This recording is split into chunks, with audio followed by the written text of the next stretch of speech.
The difference, of course, being that this is not a governing body. And so this body does not have governing authority to set policy or administrative rules or to make fiscal decisions in the way that a governing body would. That body for us is the Montana State Library Commission. And the commission, we work with advisory councils in a number of different capacities. And I can tell you that the commission takes the advice of this council very, very seriously. They want to know your thoughts about the future direction of our work and how we use the Montana Land Information Act funds in a very fiscally responsible manner. In fact, I just came off a finance committee meeting of the State Library Commission, and we were talking about some of the revenue that's come into that account, and they wanted us to be sure and ask your thoughts about what kinds of fiscal responsibility we should be looking to in terms of the balance of that account. That's a conversation for another day, but I want to let you know that even though the responsibility is advisory, the work that you do is important, and we recognize the work that you do as important. We will give you meaningful work, and we hope that you will be engaged with all of us doing that meaningful work. I mentioned the State Library Commission, just so you have some familiarity with who they are. The State Library and the State Library Commission is also established in statute. The members of that commission are the Superintendent of Public Instruction, 5 persons appointed by the governor, and then a librarian who is an appointee of the Commissioner of Higher Education. And we have 3 new commissioners this year appointed by Governor Gianforte. One is a realtor, Kristen Kerr. She was very excited to have the opportunity to understand at a deeper level our work to support the Cadastral application. So you'll hear us talking a lot about recommendations from this council that go to the State Library Commission, where the commission takes action on your recommendations.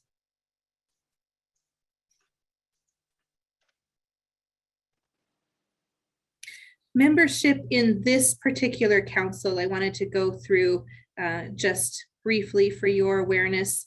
The state librarian or the state librarian's designee is the chair of the council. I do have the opportunity to appoint a presiding officer, although I have chosen to chair this council for the last decade or so.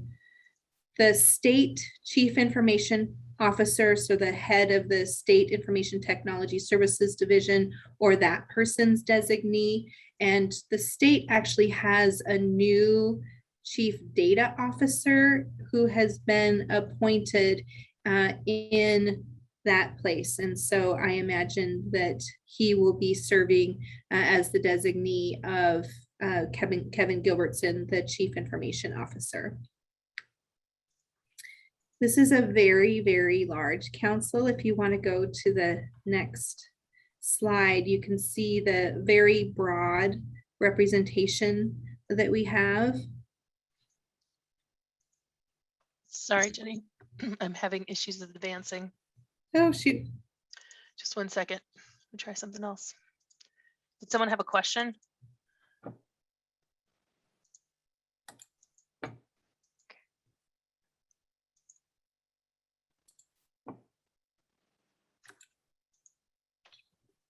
There we go.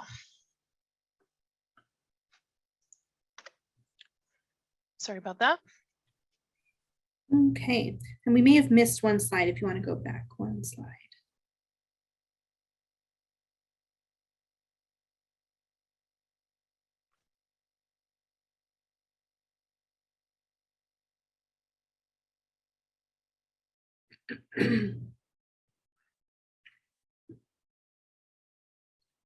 There we go. So we have directors of 4 departments, and these are departments within Montana state government.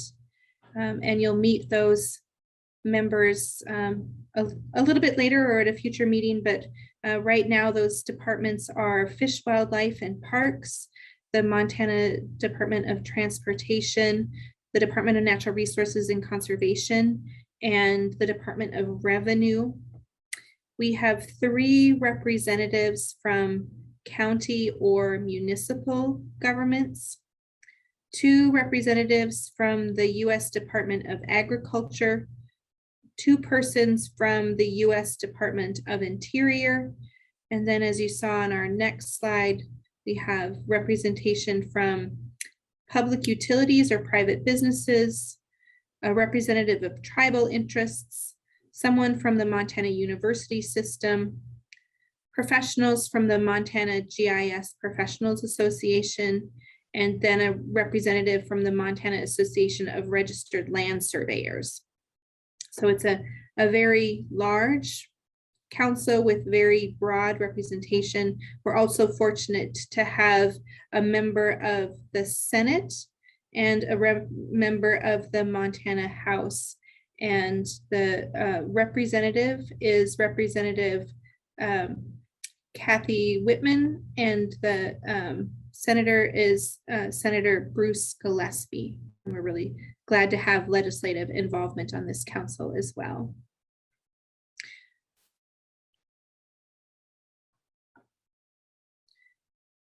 You're all appointed to 2-year terms. The legislative representatives are appointed by the Speaker of the House and the Senate President, and then the rest of the representation are appointed by the governor. One of the things that's challenging for this council is that the entire council does roll over every 2 years. And so just starting now in an odd year, your term will run through June 30th of 2023. At times it takes longer for council members to be appointed. I know most of you were appointed mid to late September.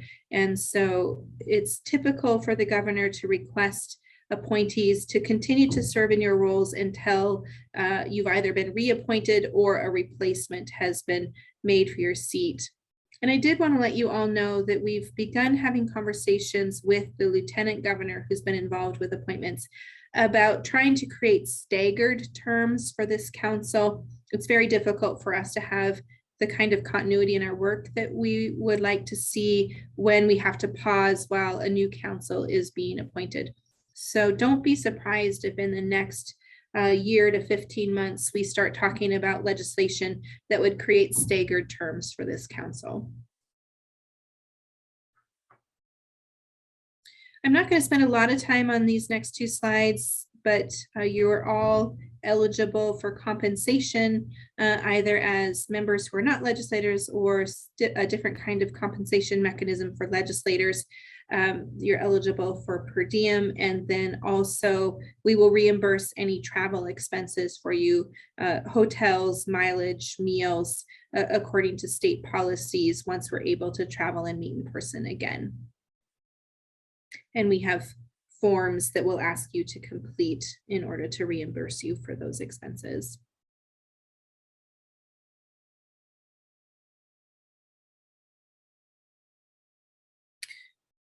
So council duties, again, we look to Montana statute and administrative rules to lay out the duties of this advisory council. And so this information is really pulling straight from statute and from administrative rule. The council is to advise the department, and the department definition is the State Library Commission, on issues relating to geographic information systems and land information, the priority of land information, really importantly, creating a land information plan, and we'll talk at length about the land information plan a little bit later in your agenda.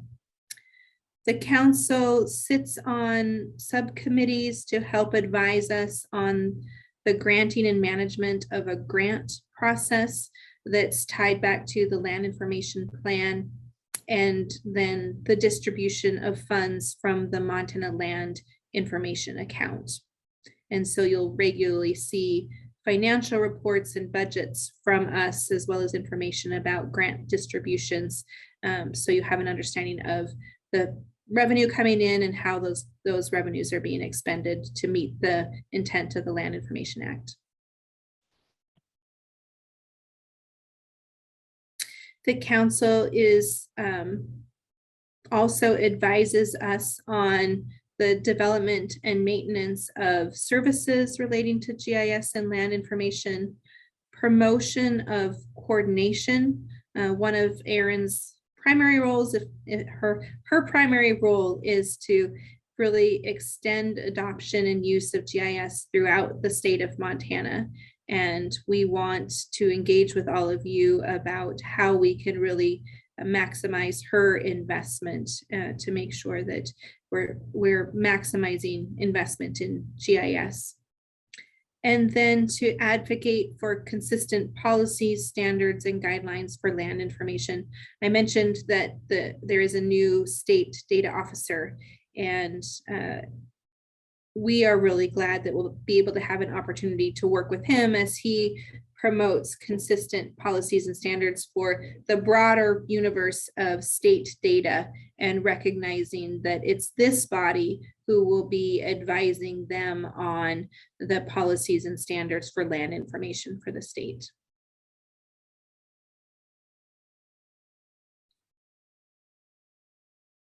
There are operating procedures. They are linked from the council website and also from this document. They were last updated in 2009, so they've served us well for the last decade or so.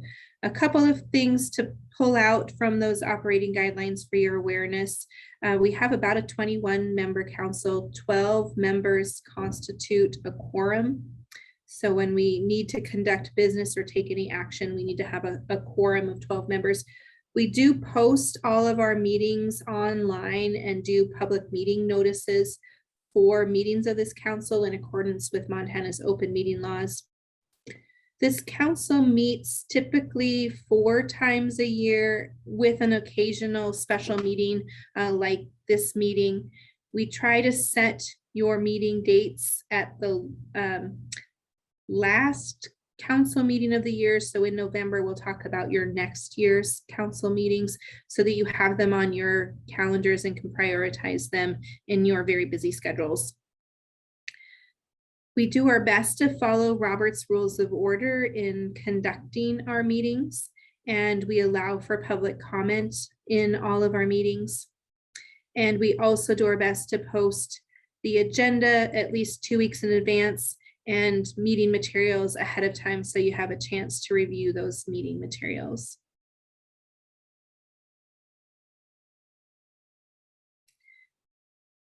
We are required by administrative rule to have 2 different subcommittees. One is a land plan subcommittee. That's a subcommittee of council members helping to review and advise the state library staff on the creation of the land information plan. And then we go through a process of discussion with the larger council about the goals and priorities articulated in the land information plan. We take public comment, and then ultimately this council recommends the plan to the State Library Commission for adoption. We also have a grant review subcommittee, and that subcommittee is responsible for helping Erin and staff to prepare and share information about our grant program, including the application process. And then that grant review committee reviews all of the grant applications and scores them and prioritizes them. And they make recommendations back to this full council so that you have a chance to review and reflect on their recommendations before making recommendations on grant awards to the full State Library Commission. And we'll talk about that grant program here in a little bit. Occasionally, we'll have additional ad hoc committees. For example, we may have a committee that wants to look at the administrative rules or our operating guidelines, perhaps reviewing legislation, etc. Erin, did you want to add anything about the subcommittees themselves?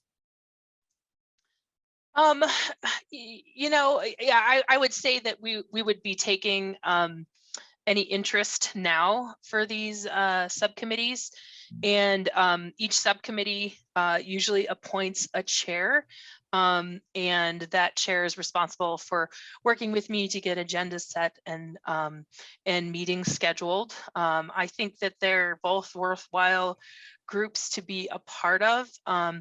And would encourage any folks that have not participated in either one yet to please step up, and we would love your participation. And then another, I guess, ad hoc subcommittee that we have currently, I guess you could call it maybe a subgroup, is the folks who are helping review the strategic plan. Jenny. Right, good example, thanks.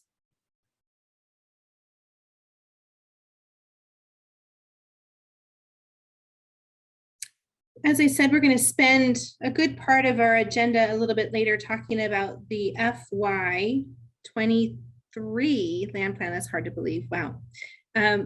Again, tied back to statute, we are required to create an annual land plan. And the purpose of that plan is to establish and communicate our goals and objectives for GIS data development and coordination for the state of Montana.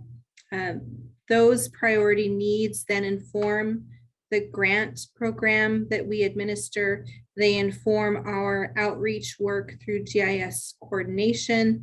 They help to raise awareness for policymakers about key policy priorities at the state and local levels that can be informed by GIS and better GIS data development.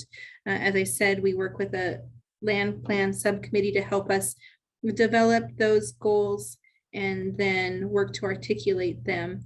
And linked from this orientation is a page that will take you to both the current and past land plans.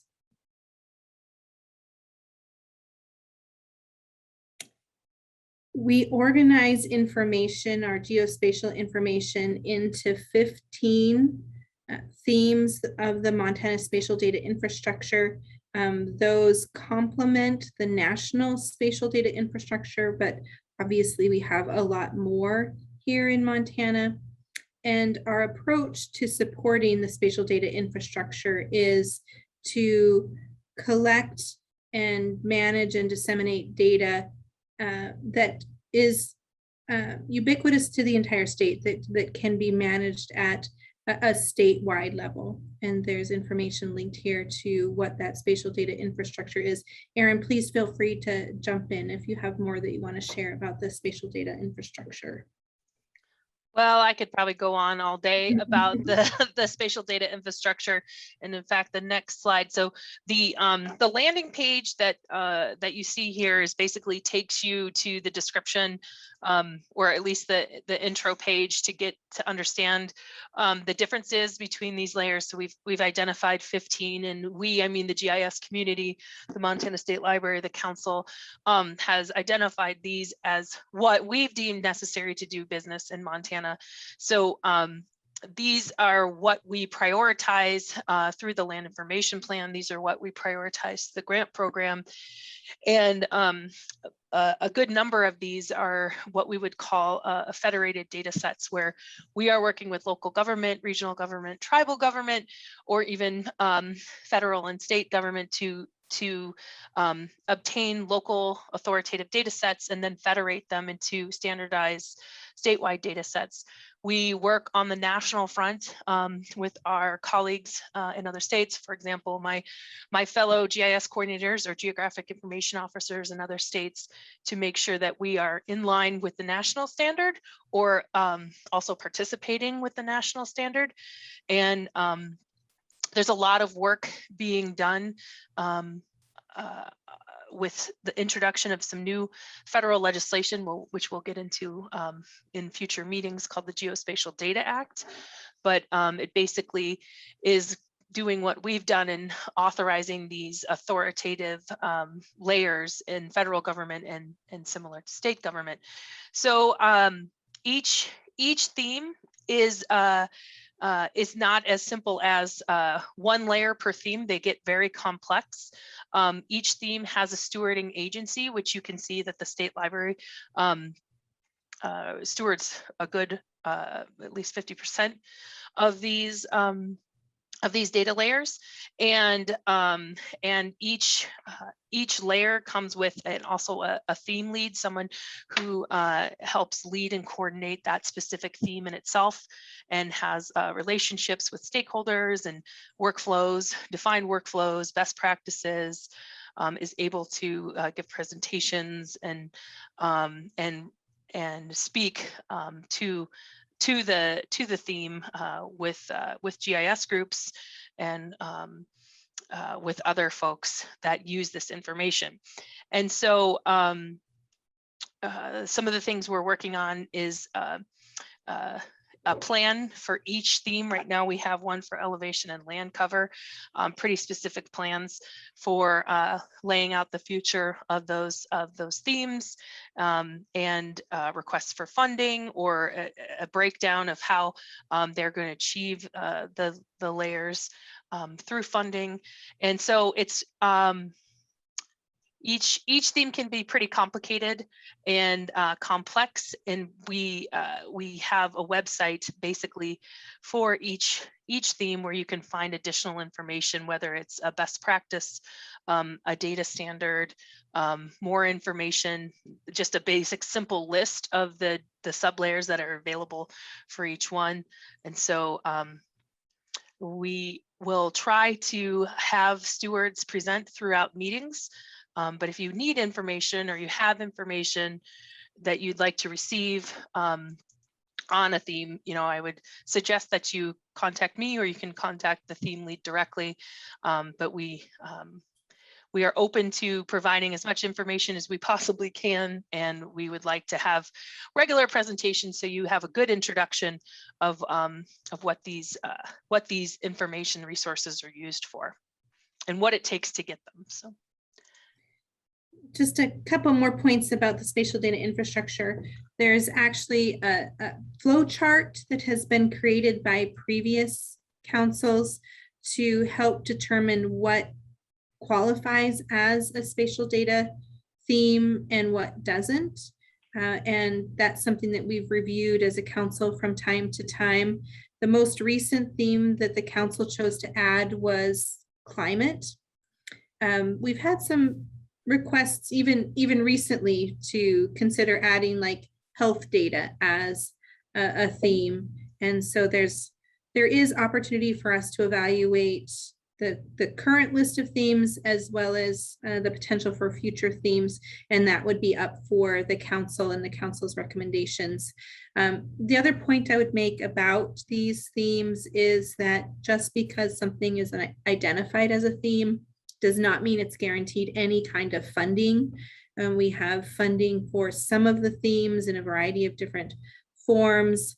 Some of the themes, like elevation, for example, our work is really about coordinating the collection of investments of dollars that we can use to leverage federal funds, for example. So you'll see in the land information plan information about the priorities for each of these themes, and also information about those themes that we may or may not have funding available to support.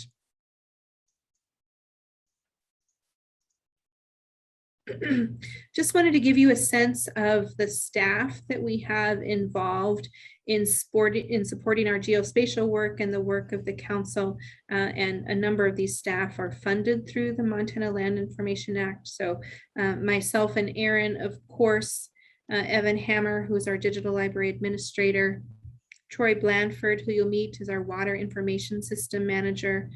Michael Fashaway is our land information lead.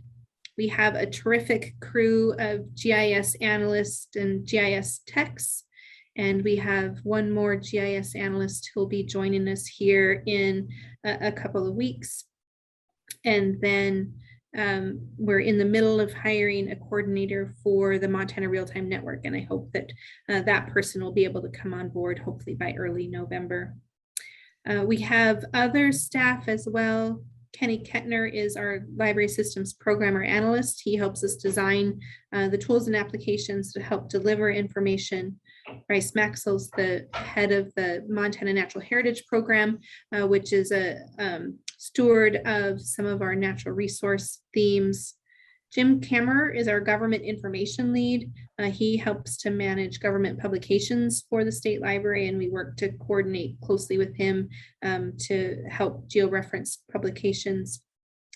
Jessica Edwards is our data coordinator, and a lot of the story maps and dashboards that we'll share with you are things that she creates as she helps to articulate the importance and value of the work that we do. Go ahead and then we have some administrative staff for you to just be aware of. Genevieve Lighthizer supports the council, so you'll see emails and communication from her. She'll join our meetings to take minutes, and she'll handle your travel reimbursements and that kind of interaction. Melissa Briggs is our central services manager, and she helps us to manage all of the budgets and financial information that we share with you. Lee Fossum is our IT lead, and Joe Tassoni is our database administrator and GIS server support staff. So just some names in case you hear them, you have an idea of who they are and a little bit about what they do at the State Library. I wanted to spend a few minutes talking about the Montana Land Recordation Fee. This is the revenue source that funds most of the work that we're talking about. The State Library does receive a little bit of general fund, and we have other grants and contracts that we receive. We receive pass-through funds from different state agencies, but the bulk of the GIS work, including the grant program, is funded through a recordation fee. Again, this fee is called for in Montana statute, and it's part of, I think it's up to about a $10 fee now that people pay when they record public documents. It's a per page fee, and of that $10, 50 cents, or I should say $2 is for land information, and 50 cents of that goes to the county land information account where that document is recorded, and $1.50 is collected by the Department of Revenue and transferred to the Montana State Library for deposit in the Montana Land Information account. We were thrilled that this past legislature passed House Bill 49, which increased the fee. Prior to this last legislative session, the fee was $1 per page for GIS work, and 25 cents went to the counties and 75 cents to the State Library. And so the legislature passed a doubling of that fee, and that increase went into effect this July 1. And we have the land information account. There's about $1.13 million in that account.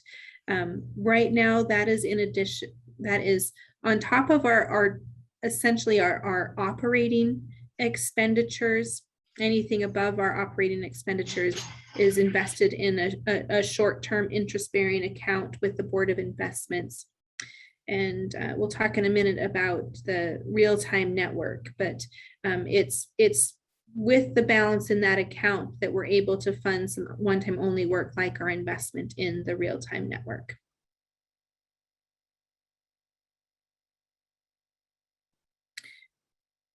Erin and her staff have prepared a dashboard of information that we can share with this council that we update, that shows information about where the recordation fees are being collected. It's interesting to watch sort of how much this recordation fee has fluctuated over the years. And so we wanted to have a sense of the history, and you can see that in the chart there. We need to update it for this current year, but you can see fairly high collections, especially around sort of the early housing bubble before it burst in 2008, 2009. little bit of a drop off there and some recovery in 2013, further drop offs and some fairly stable funds before 2014-15. It was really that lower collection amount starting in about 2014 that prompted us and the legislature to look at increasing that fee. And again, we were so thrilled that they were willing to support that. And of course, then the pandemic hit and the housing boom in Montana took off. And so we had just a really significant collection year in 2020. We've started looking at what those collections look like, and the rate of increase is certainly starting to level off from what it was at the height of the pandemic and the height of the housing boom. We've actually brought in economists from the Department of Revenue to talk to the council about this source of revenue and what kind of drives some of the up and down collections and what we should potentially be aware of in the future as we consider this a long-term funding source for our work.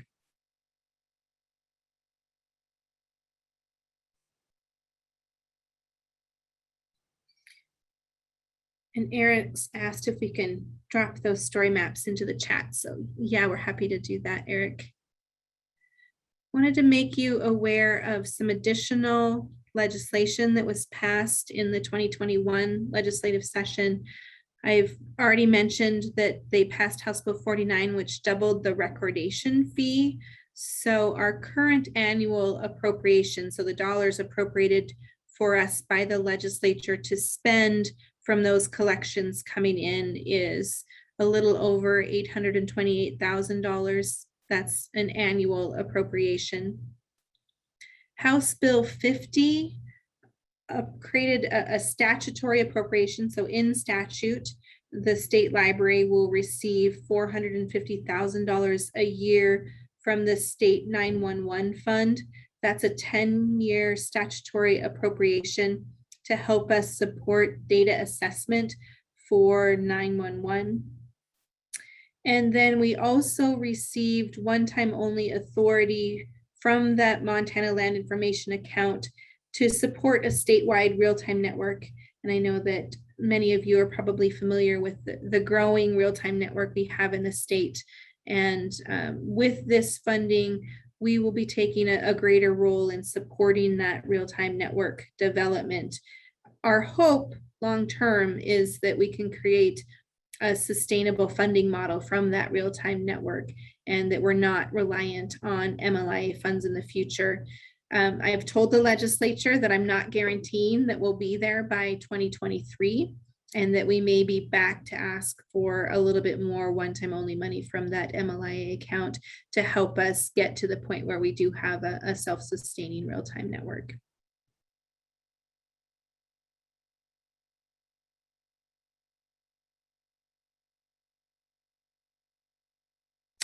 We do have reporting requirements to the Montana legislature every other year. And so included in this orientation is a link to those reports. And this is the report that was shared for the 2021 legislature. We worked with legislative staff about 3 sessions ago, Aaron, correct me if I'm wrong, to get authority to do our legislative report in a story map form, because we felt it not only convey the important information that the legislature wanted to see, but in a way, in context, where they could actually get a better sense of the impact of the work that we have through the act. And so we're really proud of these reports that we share with the legislature. That is correct, Jenny. The first story map to be used for legislative reporting for the state library was to the 65th legislature in 2017. So this is our third. I do say that it has become a lot prettier over time. And I think it's really, really shaping up to be something pretty special. And from what I do understand, we were the first agency, which is fitting, given our role, to use story maps in, as a legislative report. And I dropped the link to the story map in the chat, and you can go through and take a look at that when you have some time, and maybe save it in your favorites folder. There's a lot to dive into. Mm-hmm. So I've mentioned a couple times now the grant program that is funded through the MLIA and through the work of this council. It does start with the creation of a land information plan where we identify the goals and priorities for our work. And then in the plan is where we articulate the priorities for the grants that we want to support in the coming fiscal year. So we will work with this council between now and December to approve the FY23 land plan. And then at the start of the calendar year, Aaron will be working with the grant subcommittee to open up applications for the MLIA grant program. And we'll seek applications between January and about the end of February, early part of March. The subcommittee will review those grants and make recommendations back to the full council in the spring, and the State Library Commission typically takes action on them. They're required to award grants by May 15th of every year. So this is a little bit of information about the amount that has been awarded for grants in the past. The budget that's included in the land information plan for a number of years has budgeted about $250,000 a year for the grant program. And sometimes we spend that much and other times we don't. Certainly the pandemic in the last year impacted the applications that we saw. We do have the ability to offer off-cycle grants, and the State Library Commission, at the recommendation of staff and as recommended in last year's, actually is this year's plan, awarded some off-cycle grants to support collections, to support the PLSS. And so those awards were just made in the last few weeks.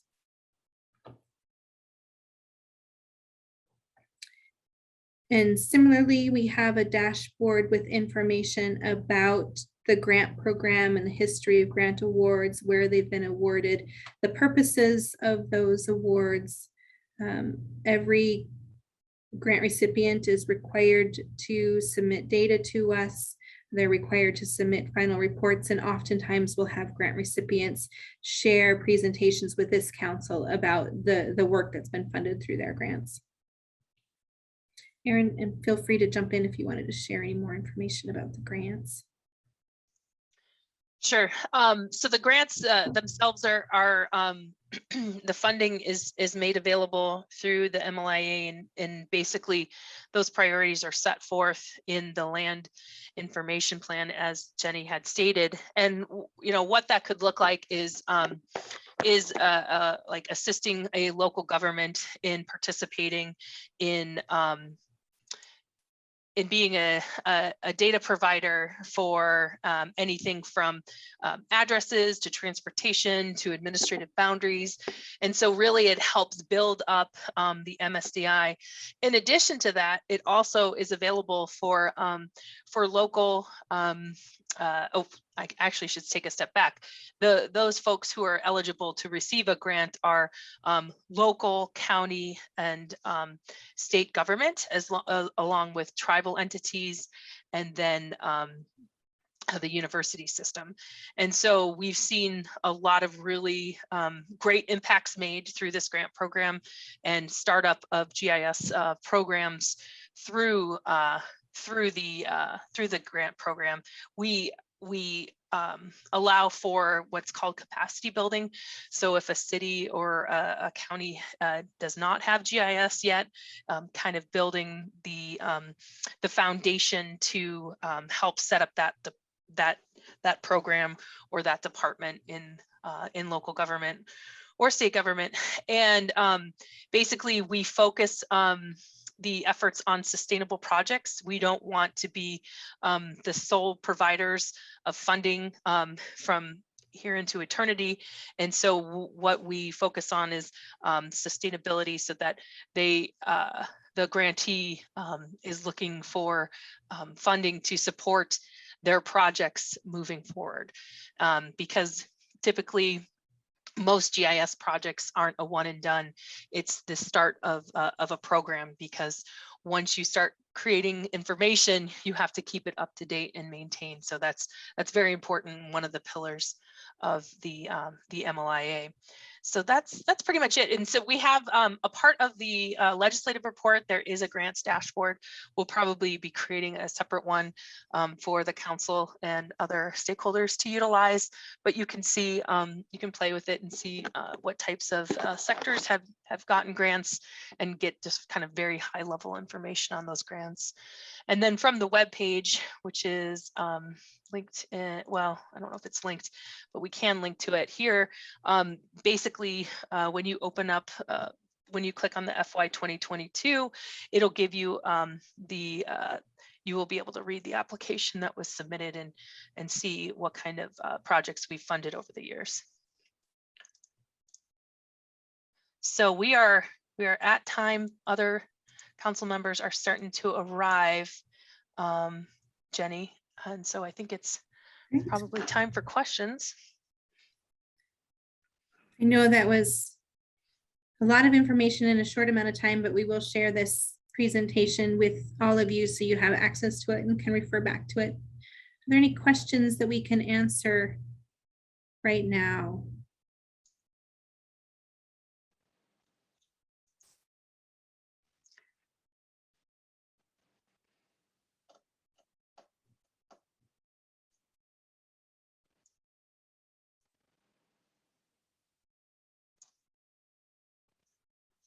All right, well, let's go ahead then and move into our more formal part of the agenda. I do want to make note that this is a work session of the council. We're not going to ask you to take any action on any of the agenda items today.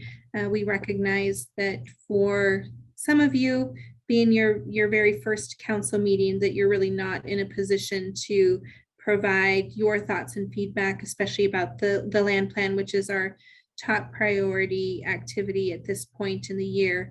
But we did want to give a chance to share with all of you a little bit of background about the land plan and other kinds of activities, so that you're in a better position come our November meeting, when we'll ask you to actually take action to recommend the land plan.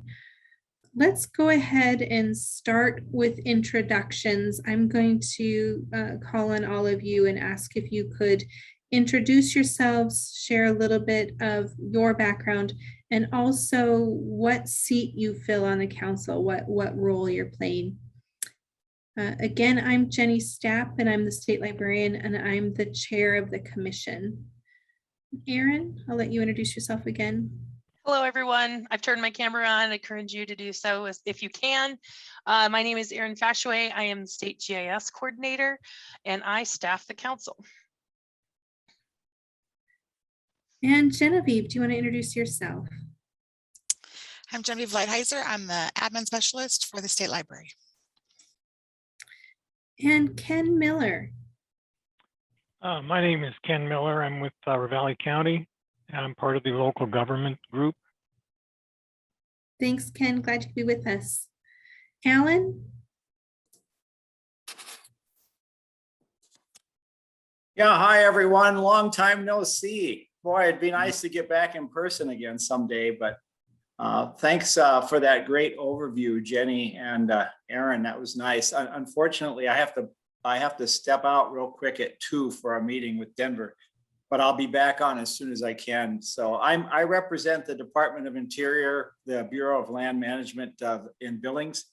Our extent is Montana and the Dakotas. So happy to be on the council again and get that reappointment from Governor Gianforte. Thanks, Alan. Brandon Whitman.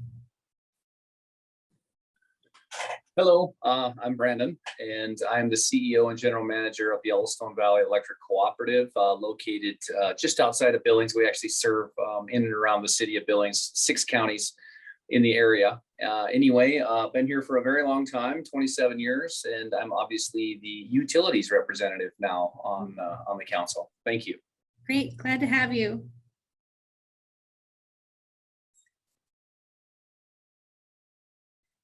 Brandy. Thanks, Jenny. Hi, everyone. I'm Brandy Holstein. I've not a new face, but I'm actually official representative now for DOR. So that was nice. I've been working for DOR as a GIS specialist for almost 6 years now. I'm glad to be a part of this. Great. Charlotte. And if you could tell me how to say your last name. Hi, Lauerman. Lauerman, great. So I'm Charlotte Lauerman. I'm representing the private industry, I believe. I work for the Montana Telecommunications Association. We represent 12 rural broadband co-ops around Montana, supporting rural broadband. In a previous life, I actually did work with GIS. I became a stay-at-home mom kind of in the middle there. So I do have some background a little bit in GIS. We're so glad to have you working with us. Yeah, thank you. I'm excited to learn more about it. Eric. Good afternoon. Name is Eric Spangenberg. I am with the Lewis and Clark County City of Helena GIS. This is, I think, my second go around with MLIAC. I think I may have joined early on when Art asked me to step in for him years ago. While I'm a local government employee, I believe my appointment was set up as the Montana GIS professional appointment versus the local government standing. So, but I'm more than happy to wear a local government hat when needed as well. So thank you. Thanks, Eric. Dan.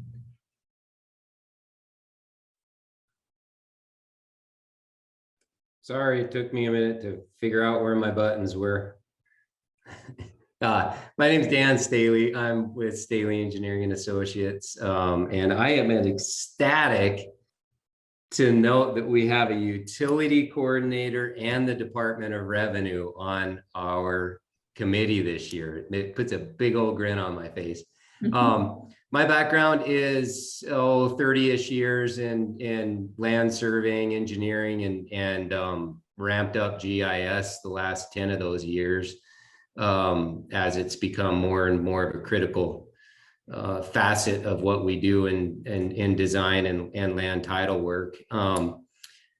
And I am officially, I think this is my second term on this committee, might be third, second, I think I'm in my second 2-year term, and official capacity is representative for the Montana Association of Registered Land Surveyors, otherwise known as MARLS. Thanks, everyone. Thanks, Dan. Heather.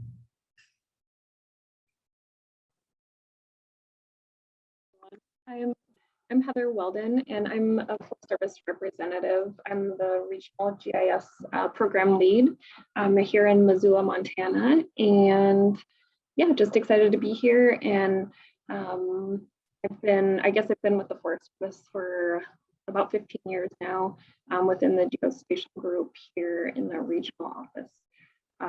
So yeah, excited to be here, and thanks for having me. Thanks, Heather. Kevin. Hey, my name is Kevin Loberg. I'm currently working with the USDA NRCS as their Montana State GIS specialist. Prior to that, I was a combat engineer officer in the Army for about 8 years, and then did about another 8 when I started my GIS professional work with the city of San Jose, the Marine Corps Air Station Yuma. Worked for the BLM in Rawlins, Wyoming for a while, and then here for about the last 6 months. Great, welcome. Lee. find the mute button. Hi, I am Lee Mackholtz. I am the GIS manager for the city of Missoula. I've been with the city for about 4 years. I've got about 20 years working directly in GIS, from wildland fire management to water utility and now local government. So I am the local government one of the local government representatives for the council, and I think I'm starting my 3rd term. So been around for a little bit. Thanks, Lee. Valentine. Yeah, good afternoon. My name is Valentine Hoff. I work at the Fire Center at the University of Montana, but I represent the whole Montana University system. And this is my 3rd term as well. So. Did I miss anyone?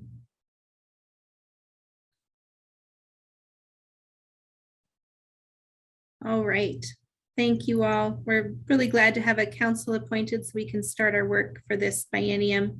As I was saying earlier, this is a work session, so we're not going to ask you to take any action today, but we do want to spend some time going through the land information plan goals and priorities.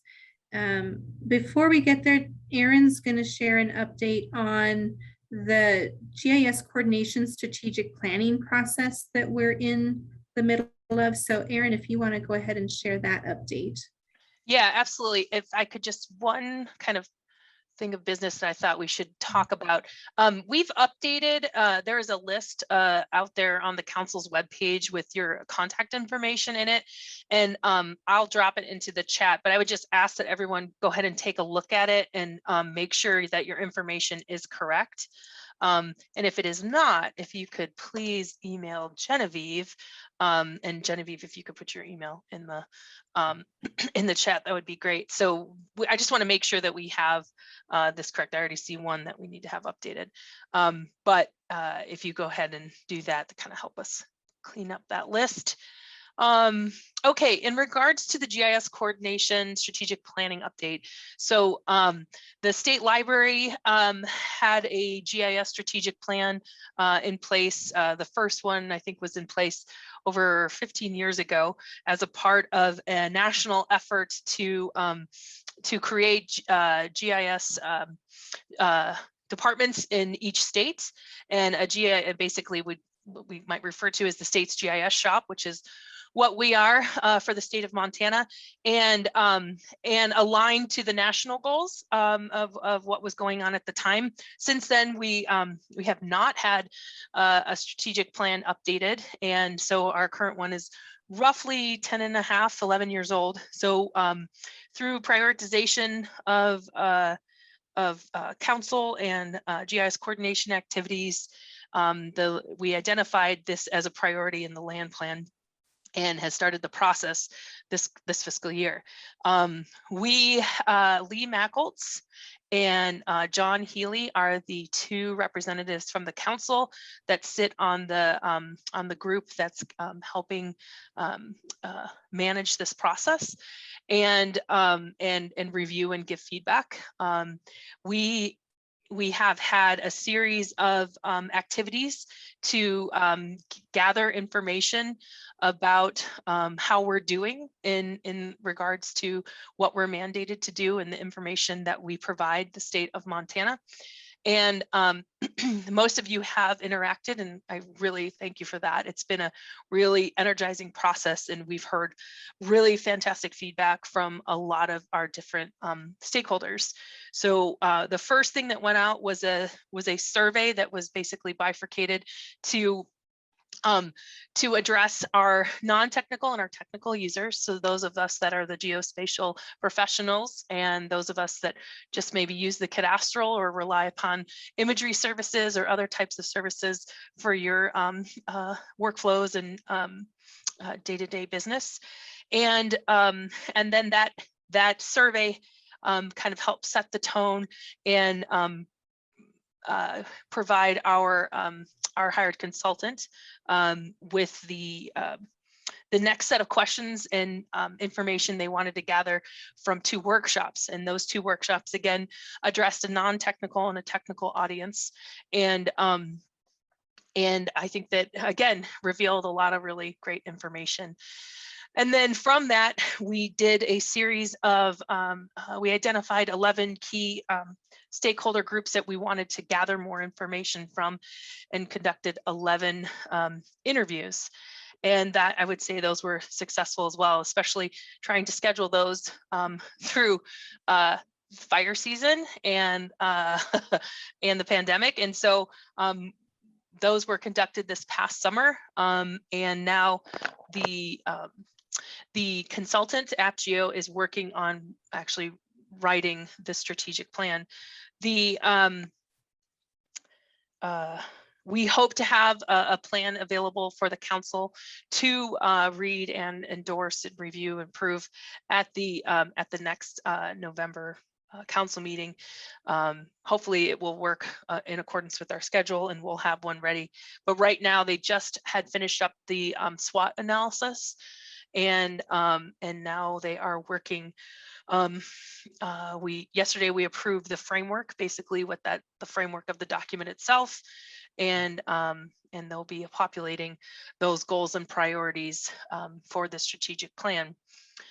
We would envision that the strategic plan will then inform future land information plans and the priorities that we lay out for the work that we do.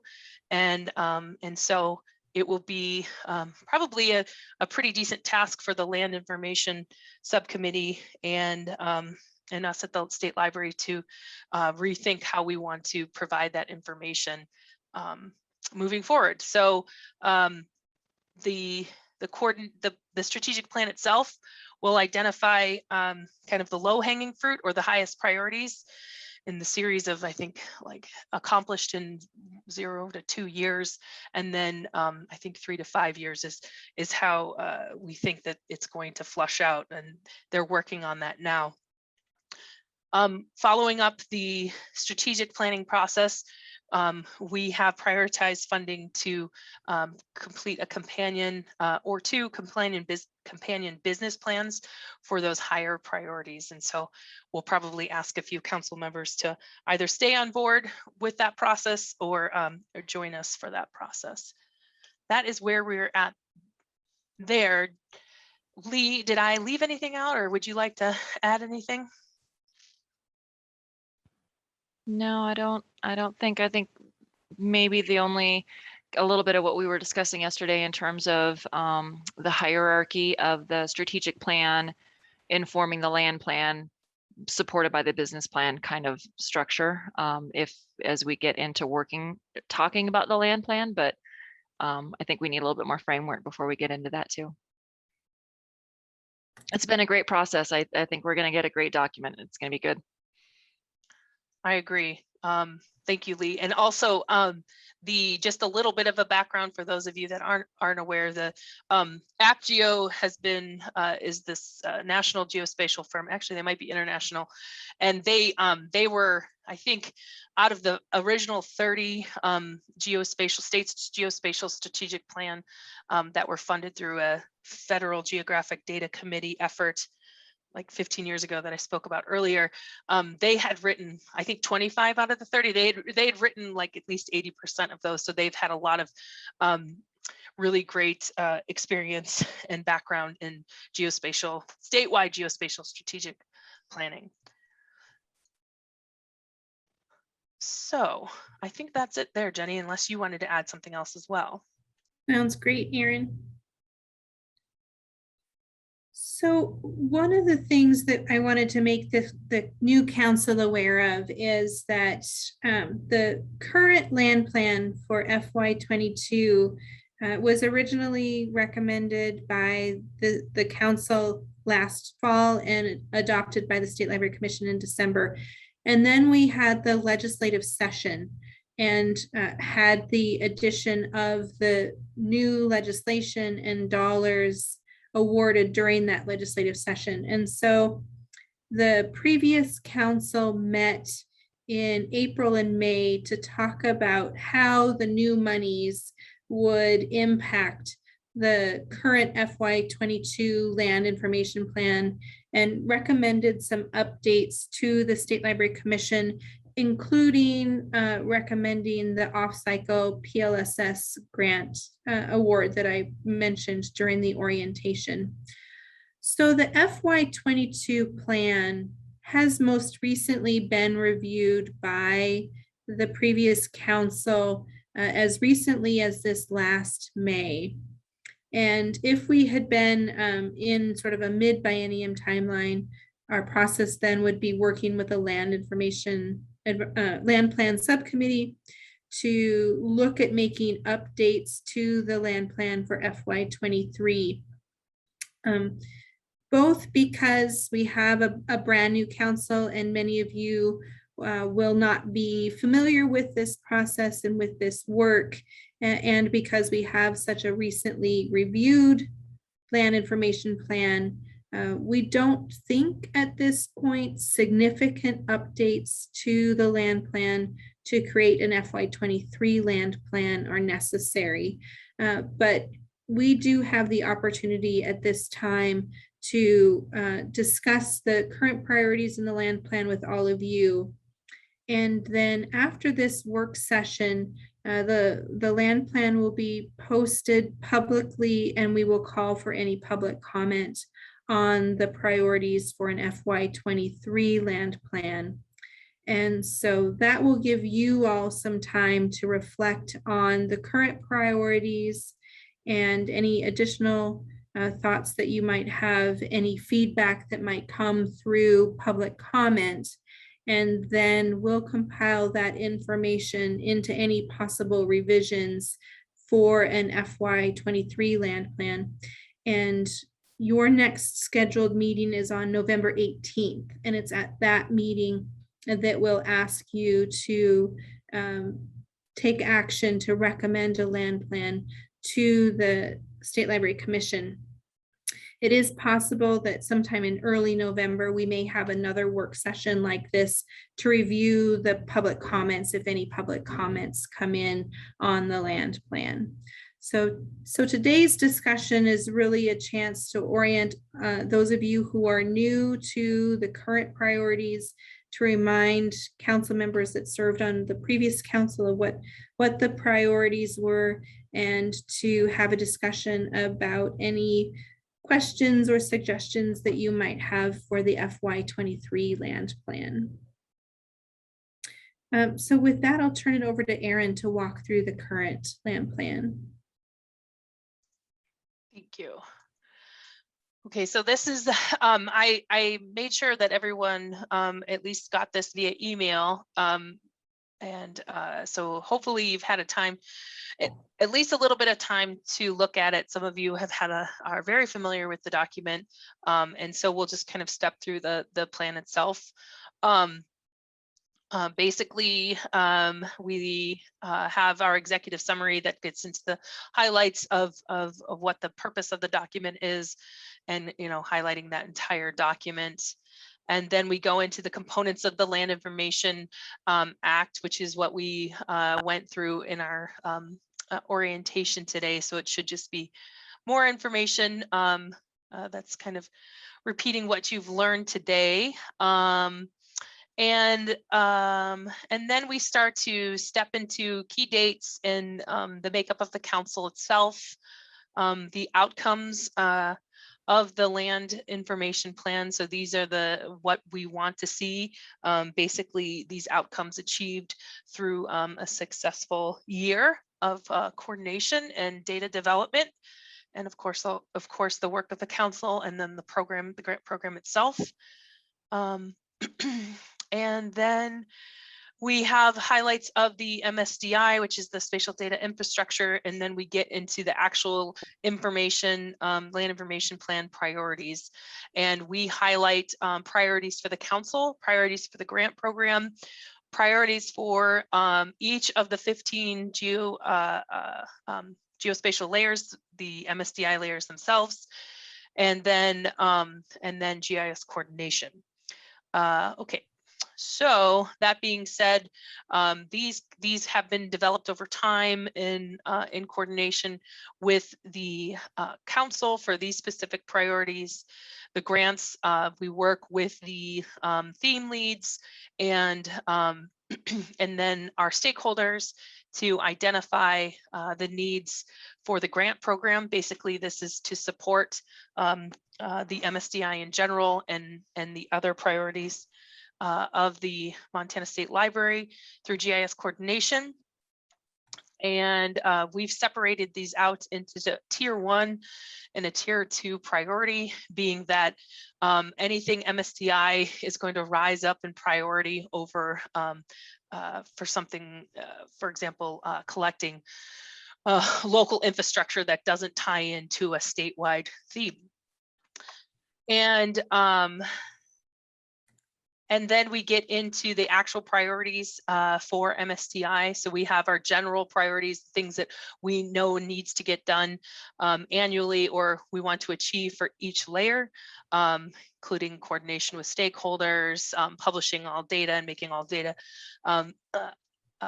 in compliance with standards, adopting new standards, making sure all information is publicly accessible and has information such as metadata about it, workflow information, and then we get into the nitty-gritty and identify key priorities for each individual MSDI theme.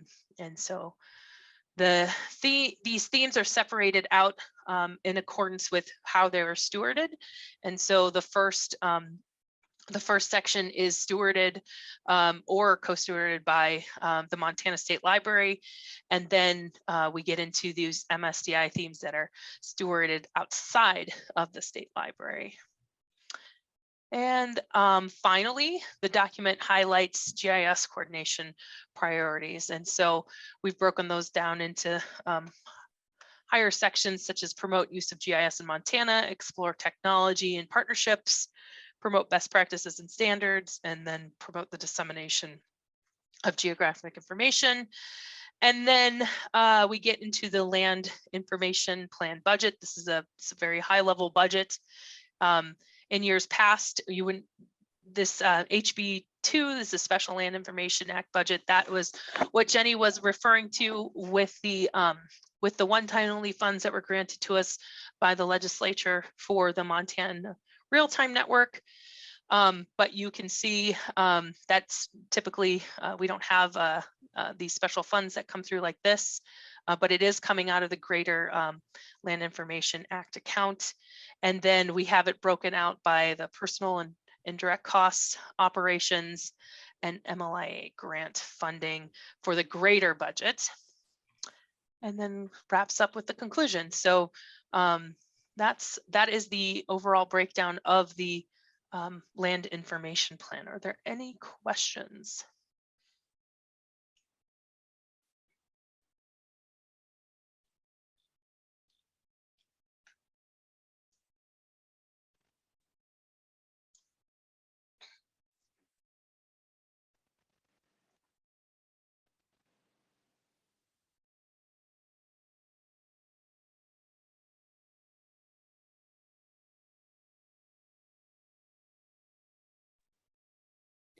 Erin, do you want to, excuse me, share just a little bit of information about some of the grants that have been funded under the current land plan?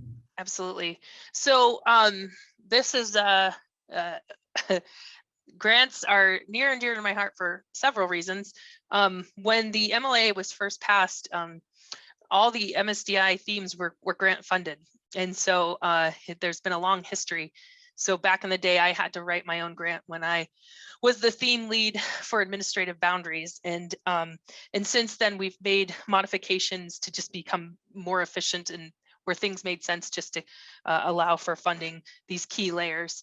And so I think that, you know, the grant program is really, it's a wonderful way to see our data providers and our partners succeed in GIS in Montana, especially those MSDI partners. So our first tier 1 priority is data development to support the next generation 911. So for those of you that are new to this, basically the way 911 was done in the past was every line was tied to an address, and because it was physically at that address. And now with mobile devices and IP calling, basically you could be anywhere and call 911. And so the next generation of 911 uses GIS. So a call will come in to a local public safety answering point, and it will utilize GIS to locate that person. And the three key layers 100% necessary to do required in Next Gen 911 are boundaries, which are the public safety answering points themselves, and then emergency service boundaries, so that in responding to an emergency, the folks who are responding activate and call the right people to respond to an event, whether that's fire or police, or other types of emergencies. And so those boundaries are needed. And then the second, and these boundaries, addresses, and road center lines aren't ordered in any kind of importance. Addresses, the state library has stewarded an address layer for at least 10 years now. And it's addresses and structures, so we carry that information, and it is the authoritative data set for addresses in the state of Montana, for GIS addresses. We basically take information from local governments and then federate that to the statewide layer, and obviously addresses are key to routing a fire response to a house if something or someone calls for help. So it's pretty straightforward. We follow national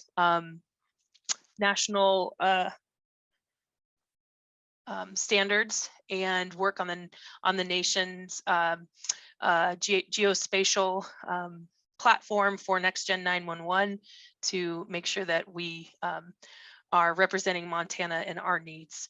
And then finally, road center lines. Again, that might seem pretty obvious, but we need to know how to route and how to get to locations when we are responding to events. And so those are the three key layers needed. For the past few years, these have been very high priority, and I think they will continue to be moving forward, given the importance of public safety and Next Gen 911 for the state of Montana and the nation. Moving on, the next, and again, 911, A, B, and C are not ordered in any type of priority. The next is the Montana Spatial Data Infrastructure Improvement to Cadastral and Administrative Boundary Themes.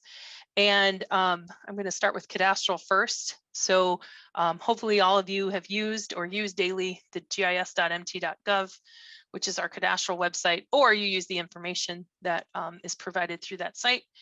And basically, we prioritize the collection of additional survey control to basically make sure that those boundaries, those tax parcels, and the digital representation of the public land survey system are as accurate as possible. And so what that means is we actually have to get ground control.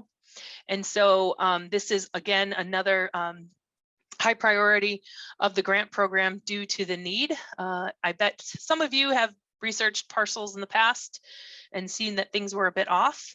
And it's not as easy as just moving them. You actually, because it's tied to the PLSS, we have to, the digital representation of the PLSS, we have to get official survey control, and there's a intense process into updating that and making sure that the information stays put where it needs to or gets moved where it needs to.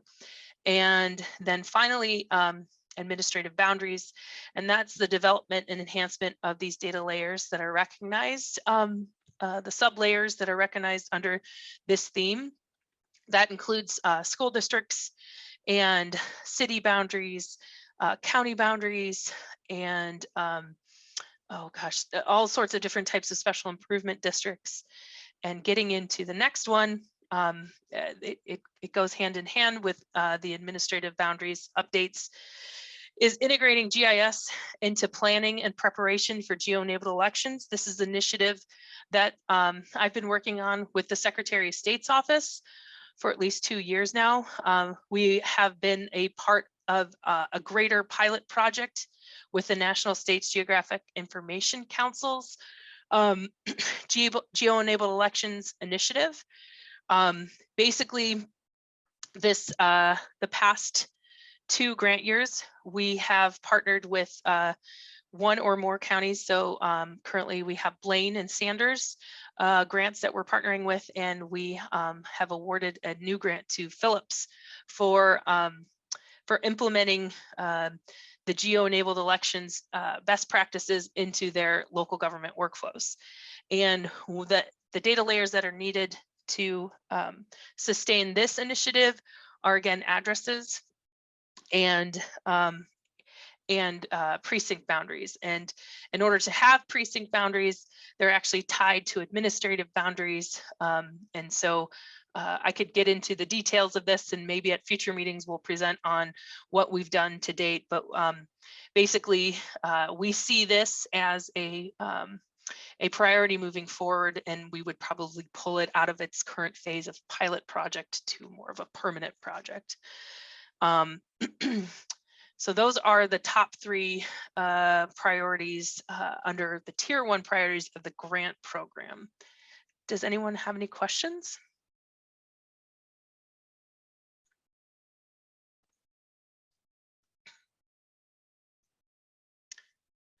Okay, and then the Tier 2 priorities is basically development of GIS systems that support ongoing government workflows or building GIS capacity.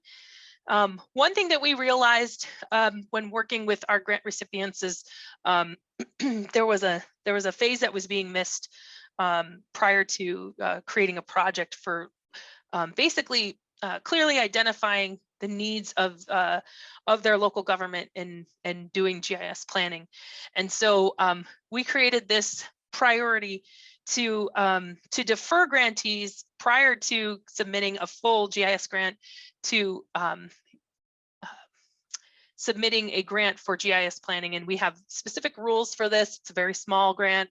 Basically, it prioritizes meeting with the state library, identifying the local governments or state governments GIS needs, and coming up with a realistic scope for their project and budget, basically to prepare them to submit a grant the following year.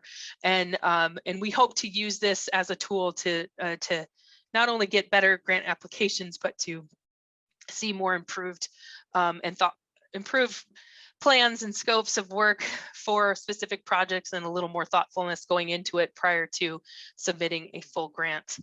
And then the second tier here, under the second one under Tier 2, is the development of base geographic data layers that support that are standardized, regularly maintained, and publicly available.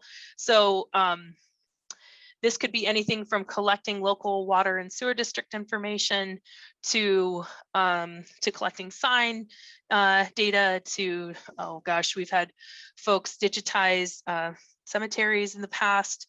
And so it basically would fall in line with what the local government needed and prioritized, but it was not a part of the greater spatial data infrastructure.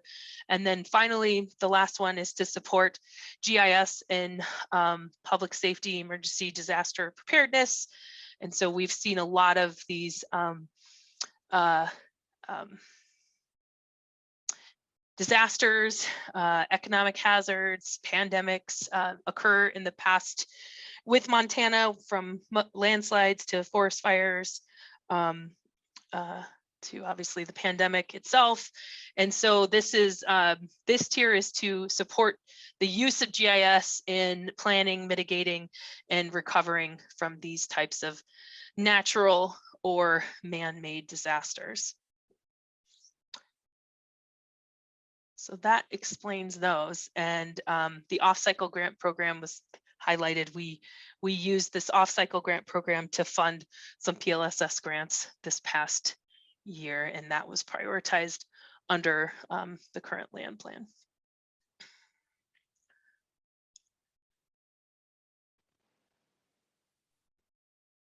Any questions?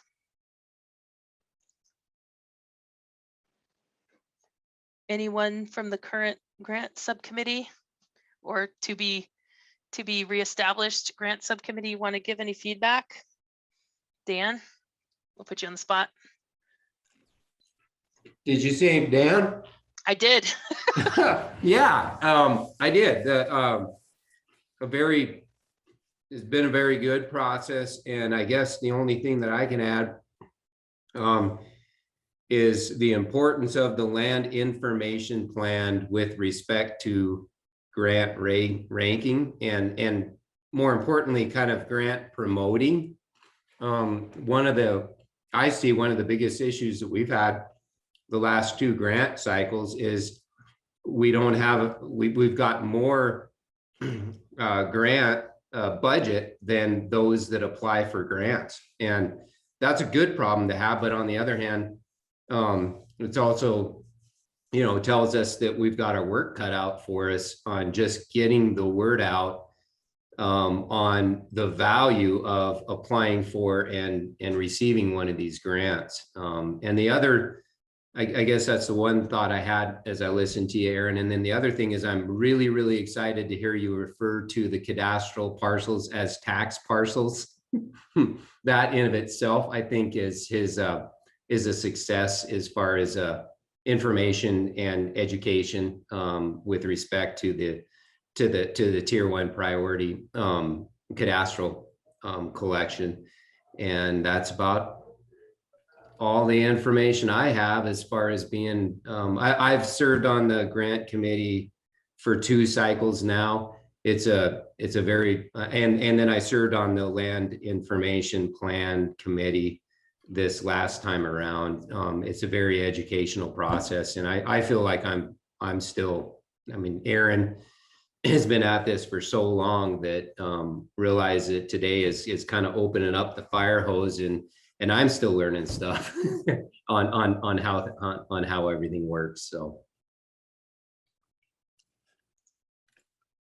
Yeah, thank you, Dan. And I would say that I think more than ever, we just realized that since we've basically haven't traveled much over the past year and a half, how much in-person communication when I travel to like the county associations, the League of Cities and Towns to speak with local government representatives, whether that's clerk and recorders or county commissioners, mayors, and so on.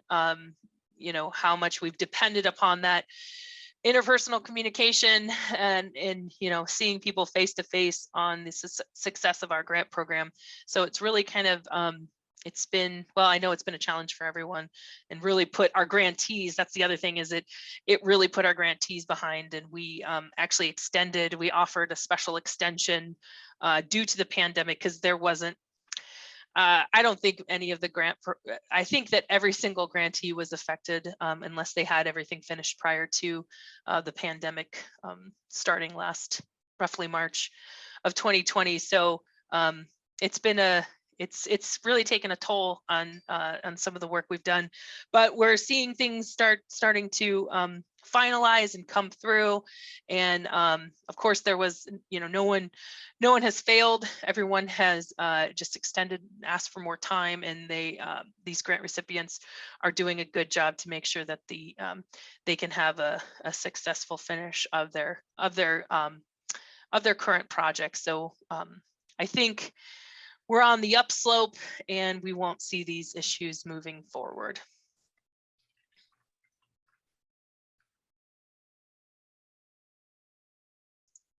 So for the sake of discussion, I would, in my experience in working with the grantees and the GIS community, the council and the MSDI theme leads, I would probably, I would say that the tier 1 priorities and the tier 2 priorities pretty straightforward. I think that they're going to continue to be priorities moving into the future. I think that elections, integrating GIS into Montana elections processes, and then of course, next generation 911 is really going to really further the work that we've done in integrating GIS into our business practices. And I would recommend that the third priority of integrating GIS into planning and preparing for elections to become permanent and remove the pilot project aspect of it. And I would probably go into more detail about the specific layers that are needed.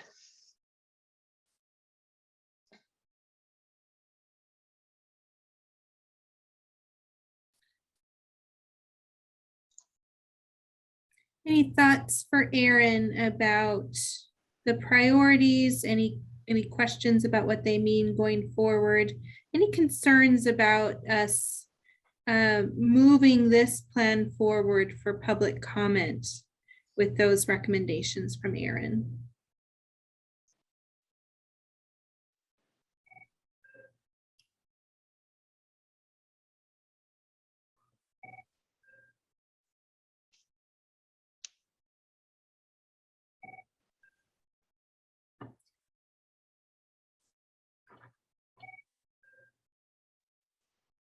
Okay. I'm not going to belabor the point on a Friday afternoon before a holiday weekend. I think you all have a sense of what our next steps are. And just a reminder of the timeline. I think our plan would be to go ahead and make those changes and move this document out for public comment. Depending on the nature and volume of public comment that we receive between now and the early part of November, we may want to call you back and have a chance for you to review those public comments and any impacts that they might have on a recommended FY23 land plan. Your November meeting then would be seeing a more final version of this document for the FY23 land plan and a request for you to recommend that land plan then for commission action. And then that would open up the grant process for the next fiscal year. Questions or concerns about those next steps?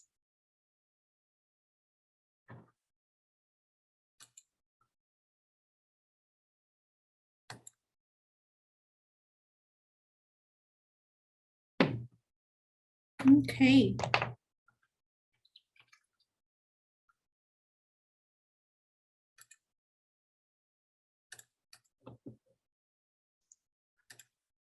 I can follow up with the Greater Council too, for those of folks that couldn't make it, to ask if they had any, to kind of lay out how we're going to move forward.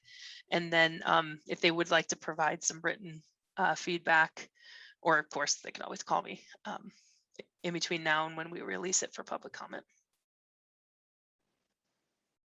All right.